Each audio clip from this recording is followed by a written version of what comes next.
ክርስቶስ ተንሥአ እሙታን በዐቢይ ኃይል ወሥልጣን አሰሮ ለሰይጣን አግዓዞ ለአዳም ሰላም እምይእዜሰ ኮነ ፍስሐ ወሰላም። የልዑል እግዚአብሔር ቤተሰቦች የእናታችን የቅድስት ድንግል ማርያም የአስራት የበኩራት ልጆች እንኳን ለእናታችን ለቅድስት ሐና እንዲሁም ለአባታችን ለቅዱስ ኢያቄም ወርሃዊ መታሰቢያ ክብረ በዓል በሰላም በጤና ደረሳችሁ። ዝክር ሚዲያችንን ሰብስክራይብ፣ ላይክ እንዲሁም ሼር በማድረግ በየዕለቱ የምንለቃቸውን እነዚህን የመሳሰሉ መንፈሳዊ ትረካዎችን ማለትም ገድላት፣ ድርሳናት፣ የቅዱሳን ታሪክ ወደ እናንተ የምናቀርብላችሁ መሆኑን ያሳወቅን ይህንን መንፈሳዊ ቻናል እንድታበረታቱ ስንል በልዑል እግዚአብሔር ስም በትህትና ቃል እናሳስባለን። ከእናታችን ከቅድስት ሐና እንዲሁም ከአባታችን ከቅዱስ ኢያቄም ረድኤታቸው በረከታቸው አማላጅነታቸው አይለየን፣ አሜን።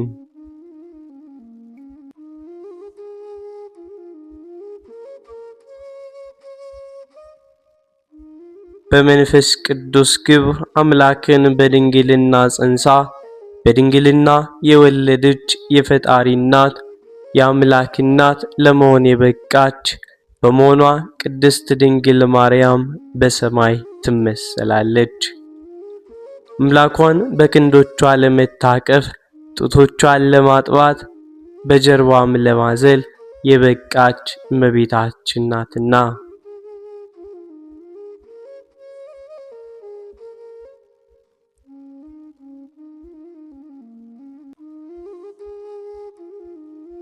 ባለማለፍ ጸንተው የሚኖሩ ሰባቱ ሰማያት እንዴት ነው ለእመቤታችን ምሳሌ የሚሆኑት እንልም ይሆናል። እንዲህም ነው። ከሰባቱ ሰማያት አንዱ ጽርሐ አርያም ይባላል። ይህም ሰማይ የቅድስት ሥላሴ የእሳት ዙፋን የተቀመጠበት ያለበት ነው። ኢያቄምና ሐና ሰማይን ወለዱም ስንል ጽርሐ አርያም ወለዱ ማለታችን ነው። በጽርሐ አርያም ያንን የእሳት ዙፋን ያንን የእሳት መንበር የማይደፈረውን የሚፈራውን የሥላሴ መንበር የሚሸከመው አርባዕቱ እንስሳ ወይንም ኪሩቤል የሚባሉ አሉ።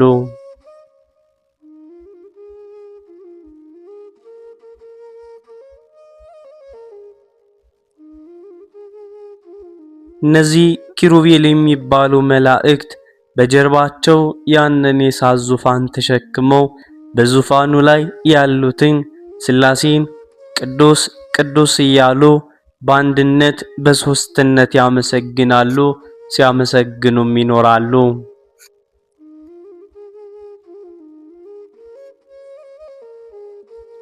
ይህም ብቻ አይደለም። 24ቱ ካህናተ ሰማይ የሚባሉ ሱራፌል ተብለው የሚጠሩ ቅዱሳን መላእክቶችም አሉ። እነርሱም 6 ክንፍ ያላቸው በሁለት ክንፎቻቸው ፊታቸውን ሸፍነው በሁለት ክንፎቻቸው አመሳቅለውም ግራና ቀኝ ዘርግተው በሁለት ክንፎቻቸው ረበው አክሊላቸውን አውርደው ልክ እንደ አንድ ካህን ልክ እንደ አንድ ጽናም ይዘው ያንን የእሳት መንበር ያጥናሉ።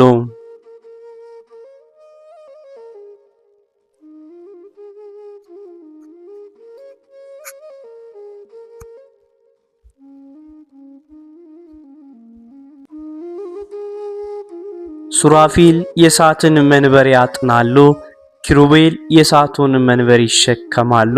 እመቤታችን ቅድስት ድንግል ማርያም እሳት ለሆነው አምላክ ማደሪያ ሆናለችና ከሁለቱም ትበልጣለች፣ ትልቃለች።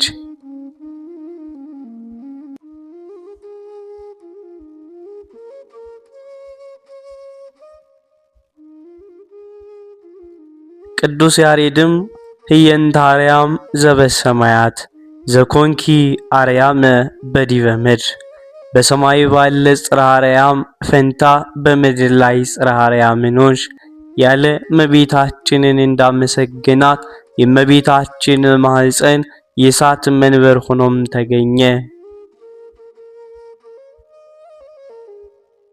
የእግዚአብሔር መንበሩ፣ የእግዚአብሔር መቀመጫው፣ የእግዚአብሔር ዙፋኑ የእሳትም ነው። በእመቤታችን ማኅፀን በማኅደሩ የእመቤታችን የድንግል ማርያም ማኅፀን የእሳት መንበር ሆነለት።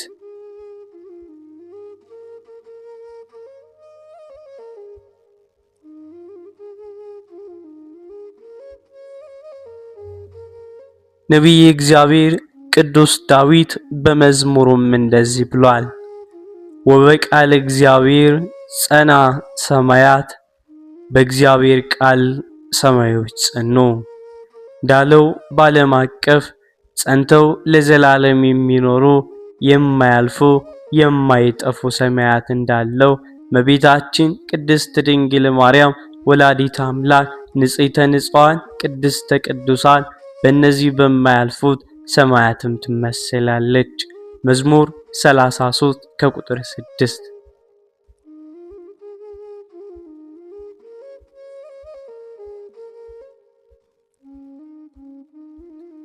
ክብሯም ታላቅ ስለሆነ የተሰጣት ጸጋ ከፍጥረታት ሁሉ በላይ ነውና እመቤታችን ቅድስት ድንግል ማርያም መልዕልተ ፍጡራን ከፍጥረት ሁሉ በላይ መትሕተ ፈጣሪ ከፈጣሪ በታችና የምትመሰገን የምትከበርም ስለሆነ በብዙ በጎ ምሳሌዎች ትመሰላለች።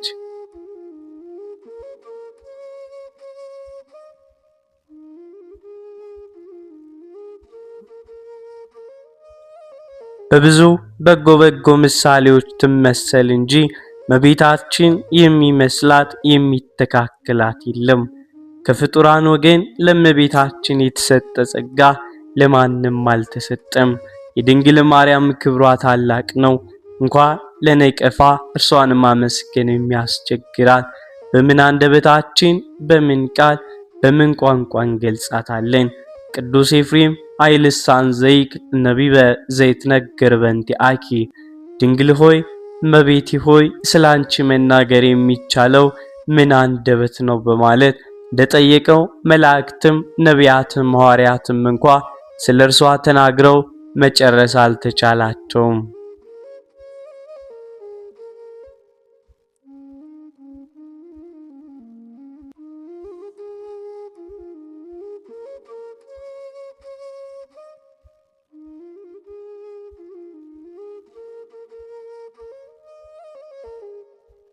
ቅዱስ ገብርኤል ተፈሲ ፍሥሕት ደስተኛይቱ ሆይ ደስ ይበልሽ እያለ እየሰገደና የወደቀ እየተነሳ እመቤታችን ያበሰራት።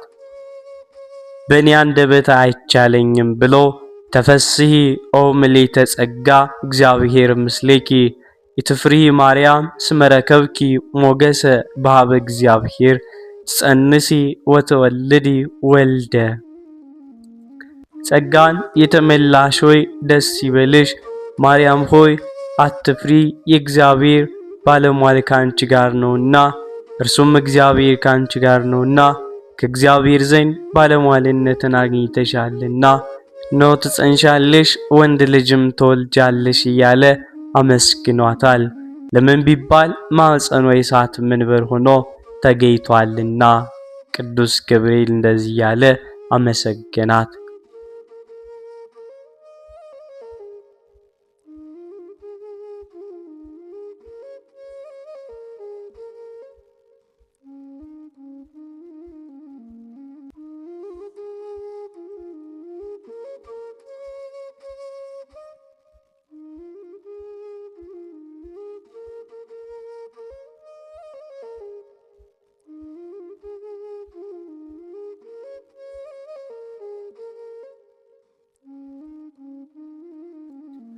ቅዱሳኑ ኪሩቤል ሱራፌል አእላፍ መላእክትም አምላካቸውን ቢፈልጉት በድንግል ማርያም ማኅፀን አግኝተውታል። በዚህም ጊዜ ሱራፌል ድንግል ማርያምን አመሰገኗት።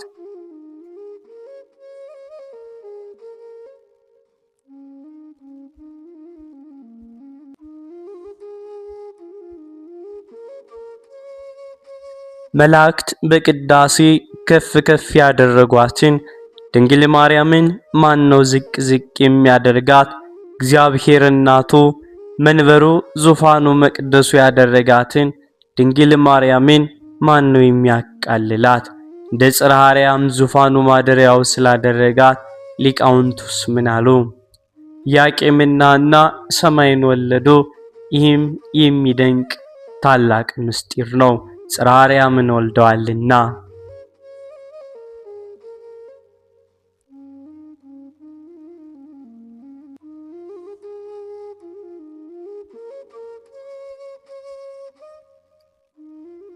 ቅዱስ ያሬድ በምድር ላይ የተገኘሽ መንበር ዙፋን ዳግሚት ሰማይ ያሉ እመቤታችንን ያመሰገኗትም ለዚህ ነው።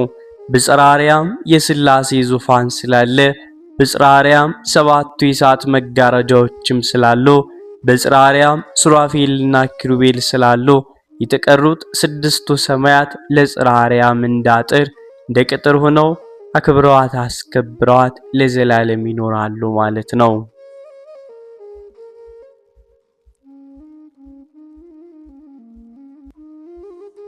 ጽርሐ አርያም ለድንግል ማርያም ምሳሌ መሆኗን ምስጢሩን ትርጓሜውን ተመልክተናል። የተቀሩት ስድስቱ ሰማያትስ ለእመቤታችን ምሳሌ መሆን ይችላሉ? አዎ ምሳሌ መሆን ይችላሉ። በበጎ ነገር ሆኖ እመቤታችን ትመሰገናለችና ስድስቱ ሰማያት ለድንግል ማርያም የንጽህናዋና የድንግልናዋ ምሳሌዎች ናቸው። የእመቤታችን ንጽህናና ድንግልና እንዴት በስድስቱ ሰማያት ይመሰላል ትሉም ይሆናል።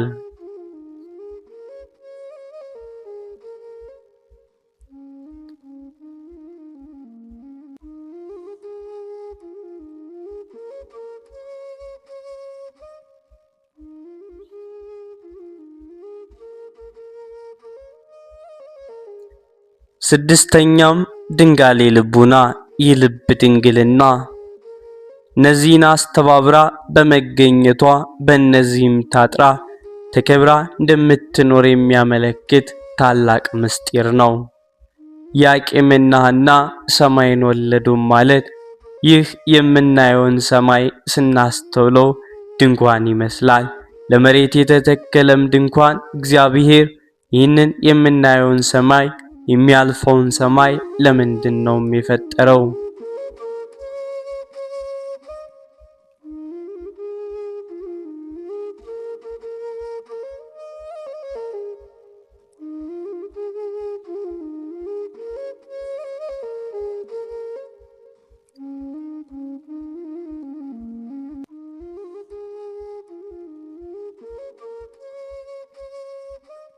አምላካችን እግዚአብሔር እያንዳንዱን ፍጥረታት በሙሉ የፈጠረበት ዓላማም አለው። ፈጣሪያችን አስቀድሞ አዋቂ ጥበበኛም ነውና ቅዱስ ዳዊት ሁሉን በጥበብ አደረክ እንዳለ ይህንን ሰማይ የዘረጋው ከፀሐይ የሚወጣውን ኃይለኛ ሙቀት እንዲከልልልን ነው። ልክ በፀሐይም ጊዜ ጣሪያ ፀሐዩን እንደሚከላከልልን ሙቀቱን እንደሚከልልልን ሰማይም እንደ ድንኳን ተዘርግቶ ያንን ሙቀት ይከልልልናል ማለት ነው። አንድ ጊዜ በቸርነቱም ቃጠሎውን እንዲከልልልን ሰማይን ፈጠረልን።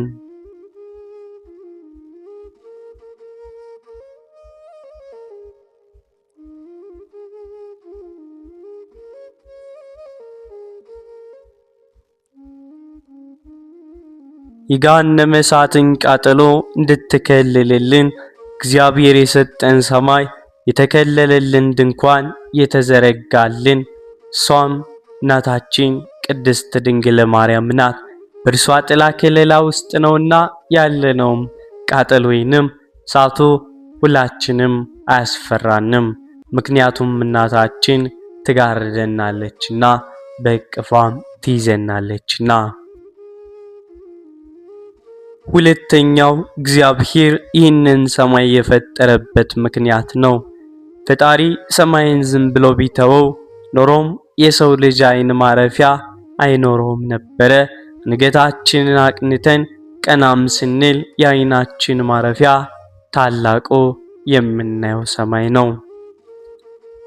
አይን ማረፊያ ባይኖረው ሊቃውንተ ቤተ ክርስቲያን እንደነገሩን ከሆነ ለአይናችን ማረፊያ ይህንን ሰማይ ባይዘረጋልን ኖሮ አይናችን ተጎልግሎም ይወጣም ነበረ፣ ማረፊያም አይኖረውም ነበር። ስለዚህ ይህንን ሰማይ ለአይናችን ማረፊያ ፈጠረልን። ለአይነ ስጋችን ይህንን ሰማይ ከፈጠረልን ለአይነ ልቦናችን ለአይነ ነፍሳችን ማረፊያ ሆና የተሰጠችን ሰማይ ደግሞ ማምላክ ወላዲተ አምላክ ቅድስት ድንግል ማርያም ናትና።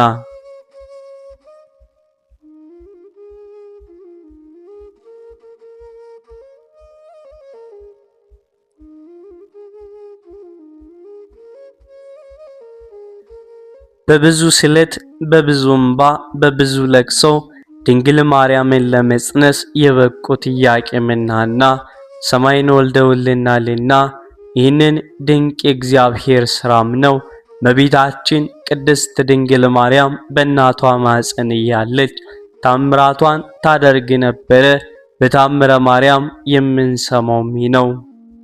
ዕውር ታበራ፣ ሙታንን ታስነሳ እንደነበርም ተገልጿል። ነገር ግን ገና በማኅፀን ሳለች ጠላት ተነሳባት። በሐና ማኅፀን ያለ ጽንስ ሞት እያስነሳ ዕውር እያበራም ነውና ነገ ተወልዶ ንጉሥ ሆኖ ንግሥት ሆና ከምትገዛን ዛሬውኑ እናጥፋት ብለው አይሁድ ለምቀኝነት አያርፉምና ተነሳሱባት። እመቤታችንን ስሟን ሕልናዋን ለማጥፋት ገና በማኅፀን እያለች ጠላት ተነሳባት። ዛሬ ጠላት ቢነሳባት አይገርምም፣ ምክንያቱም በማኅፀኗ እያለች ተነስቷልና። እንኳን ይህንን ሁሉ ታምር አሳይታም ይቅርና አሁንም ጠላት ተነስቶባታል። የመላእክት አለቃ ቅዱስ ገብርኤል ክንፉን እያማታም ወርዶ ኢያቄምና ሐናን ካሉበት ቦታ እንዲሸሹም ነገራቸው። ሊባኖስ ተራራም ሄደው ተቀመጡ። እመቤታችንም ከተራራ ላይ ነው የተወለደችው። ይህም ደብረ ሊባኖስ ይባላል። ግንቦት 1 ቀን ስትወለድ ያ ተራራ በብርሃን ተሞላ። የሥላሴ መንበር ዳግሚት ሰማይ ጽርሐ አርያም እመቤታችን ተወልዳለችና።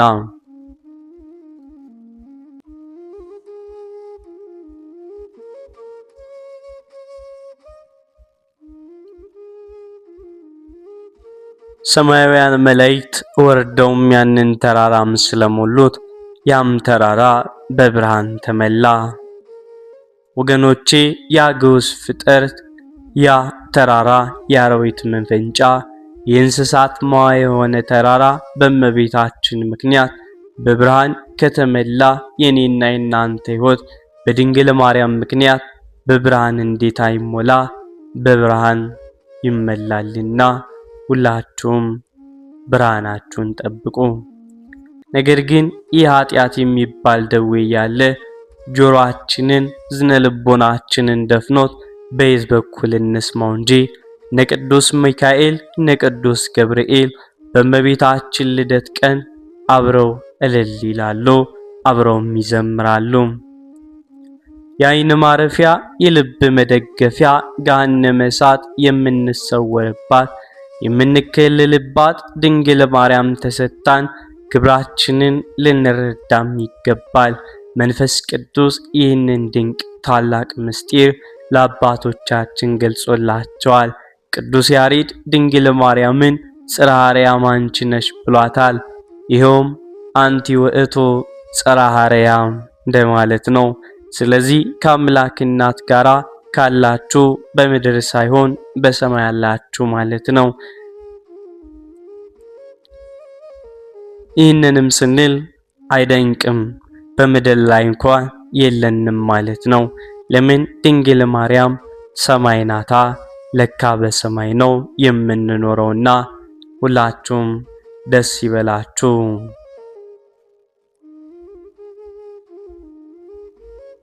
ከእናታችን ከቅድስት ድንግል ማርያም ከእናታችን ከቅድስት ሐና እንዲሁም ከአባታችን ከቅዱስ ኢያቄም ረድኤታቸውን በረከታቸውን ያውልብን።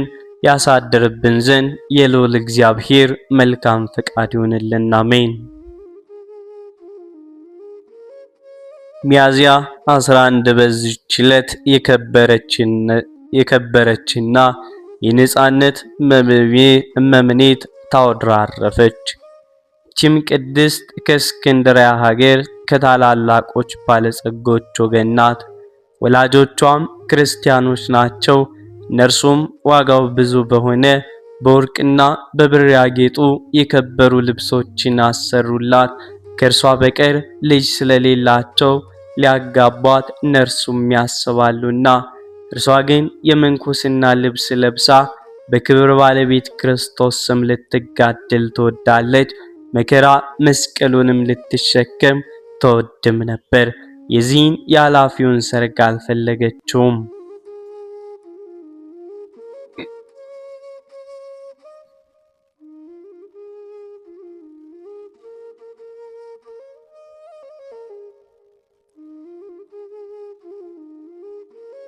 ከዚህም በኋላ የወላጆቿን ዕቃ ገንዘብ ወስዳ ለሚሸጥላት ሰጠችው።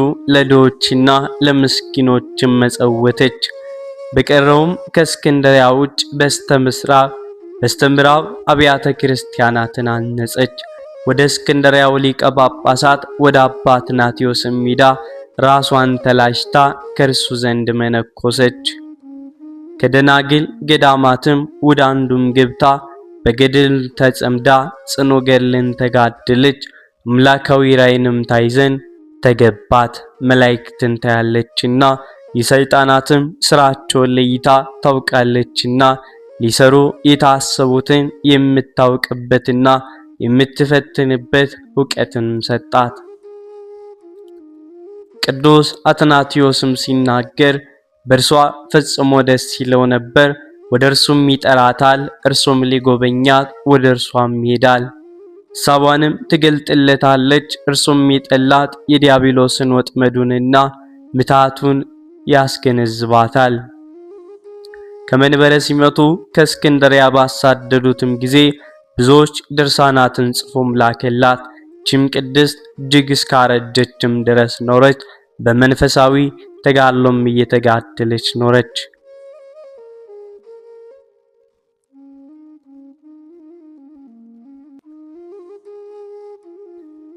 እነዚህም ለእስክንድሮስ አትናቴዎስ፣ ጴጥሮስ፣ ጢሞቴዎስና ቴዎፍሎስ ናቸው። ይህችም ቅድስት በላዩዋ ባደረ መንፈስ ቅዱስ ጸጋ ጥቅም ያላቸው ብዙ ድርሰቶችን ደረሰች። እንዲህም ብለው ጠየቋት፣ ሰው ተርታ ነገር ቢናገር ዝም በል ሊሉት ወይንም እንዳይሰሙት ጆሮአቸውን መክደን ይገባልን? እንዲህም ብላ መለሰችላቸው፣ ምንም ቢሉት አይገባም። ነገሩ ደስ እንዳላቸው ሆኖ ዝም ይበሉ እንጂ ሰው ማዕዱን በፊት ቢያኖር በላዩም በጎ የሆነና ብላሽ የሆነ ምግብ ቢያኖር ይህንን ብላሹን ከኔ ዘንድ አርቀው አልሻውም ልትለው አይቻልም። መጥፎውንም ትተ ከምትፈቅደው ጋር ትበላለህ እንጂ ያለ ትሕትና ያለ ጸሎት ሰይጣንን ድል የሚነሳው የለም። መላ ዕድሜዋም 100 ዓመት ሆኗት በሰላም አረፈች። ጸሎቷ በረከቷ ከኛ ጋር ለዘላለሙ ይኑር አሜን።